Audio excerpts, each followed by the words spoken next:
Assalamualaikum warahmatullahi wabarakatuh. Perkenalkan, nama saya Radian Ari Prakoso. Di sini saya akan menjelaskan materi dengan tema mengembangkan tata tulis, menyusun kata, kalimat, paragraf, bahasa, dan tanda baca pada karya ilmu. Yang pertama adalah tata penulisan kata yang meliputi satu kata dasar. Kata dasar adalah kata yang berupa kata dasar ditulis terpisah atau berdiri sendiri. Contoh, siswa itu rajin. Yang kedua, kata turunan. Yang termasuk kata turunan yaitu 1. Imbuhan, awalan, sisipan, akhiran, ditulis serangkai dengan kata dasarnya. 2. Kalau bentuk dasar berupa gabungan kata, awalan atau akhiran ditulis serangkai dengan unsur yang langsung mengikuti atau mendahulinya. 3. Kalau bentuk dasar berupa gabungan kata dan sekaligus mendapat awalan dan akhiran, unsur gabungan kata itu ditulis serangkai. Yang keempat, kalau salah satu unsur gabungan kata hanya dipakai dalam kombinasi, gabungan kata itu ditulis serangkai. Bila bentuk terikat tersebut diikuti oleh kata yang didahului oleh huruf kapital, di antara kedua unsur itu diberi tanda hubung. Terus, kata turunan yang ketiga adalah bentuk ulang. Bentuk ulang ditulis dengan menggunakan tanda hubung. Yang keempat, gabungan kata yang terdiri atas A. Gabungan kata atau kata majemuk ditulis terpisah. B. Gabungan kata yang mungkin menimbulkan makna ganda diberi tanda hubung. C. Gabungan kata yang sudah lazim dianggap sebagai satu kesatuan ditulis serangkai. Yang kelima, kata ganti. Kata ganti ku, mu, nya, kau ditulis serangkai dengan kata yang mengikutinya atau mendahulunya, kecuali pada mu dan nya yang mengacu pada Tuhan harus ditulis dengan huruf kapital dan diberi tanda hubung. Yang keenam, kata depan. Kata depan di, ke, dari ditulis terpisah dari kata yang mengikutinya, kecuali yang sudah dianggap satu kesatuan seperti kepada dan daripada. Yang kedua adalah tata penulisan kalimat. Kalimat adalah suatu bagian ujaran yang berdiri sendiri dan bermakna dan diakhiri oleh intonasi akhir. Sebuah kalimat sekurang-kurangnya memiliki subjek dan predikat. Unsur-unsur kalimat. Salah satu syaratnya adalah kelengkapan unsur kalimat, yaitu subjek, predikat, objek, keterangan, dan pelengkap. Pola dasar kalimat. 1. Kalimat dasar berpola subjek predikat. Predikat 1. Kata kerja.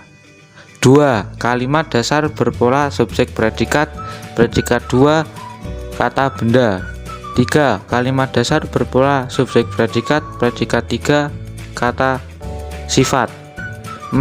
Kalimat dasar berpola subjek predikat keterangan. 5. Kalimat dasar berpola subjek predikat dan pelengkap. 6. Kalimat dasar berpola subjek predikat objek. Predikat 1. Kata kerja transitif. 3. Tata penulisan paragraf. Paragraf merupakan inti penuangan buah pikiran dalam sebuah karangan. Dalam paragraf terkandung satu unit buah pikiran yang didukung oleh semua kalimat dalam paragraf tersebut, mulai kalimat pengenal, kalimat utama atau kalimat topik, kalimat-kalimat penjelas sampai pada kalimat penutup.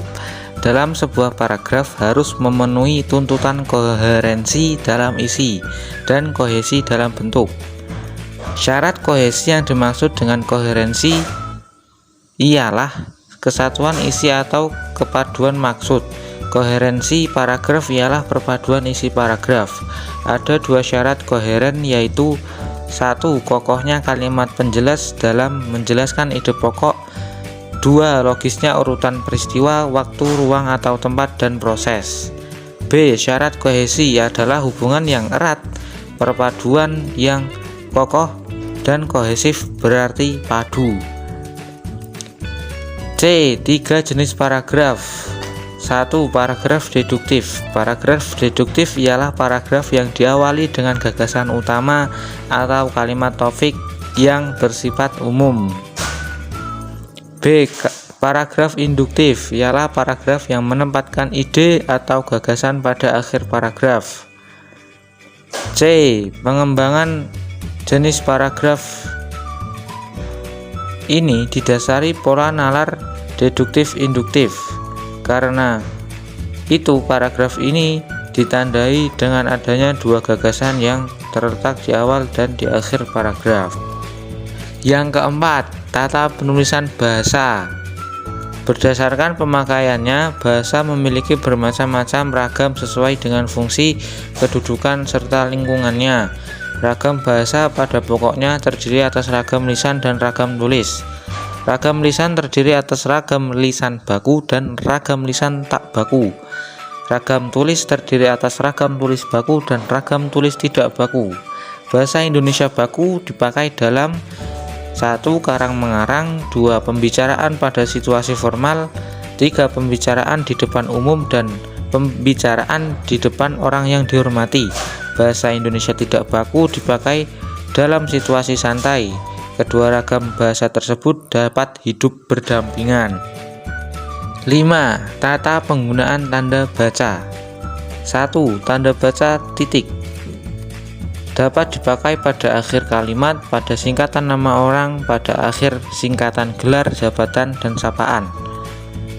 2. Tanda koma dapat dipakai untuk memisahkan kalimat setara, untuk memisahkan anak kalimat dari induk kalimat, dan di antara unsur-unsur dalam suatu rincian dan pembilangan. 3. Tanda titik 2 dapat dipakai pada akhir suatu pernyataan lengkap bila diikuti rangkaian atau pemerincian, sesudah kata atau ungkapan yang memerlukan pemerincian, dan dalam teks drama sesudah kata yang menunjukkan pelaku dalam percakapan. Tanda baca ada banyak dan tidak dapat disebutkan satu-satu. Sekian penjelasan dari tema tersebut. Bila ada kesalahan mohon dimaafkan. Wassalamualaikum warahmatullahi wabarakatuh.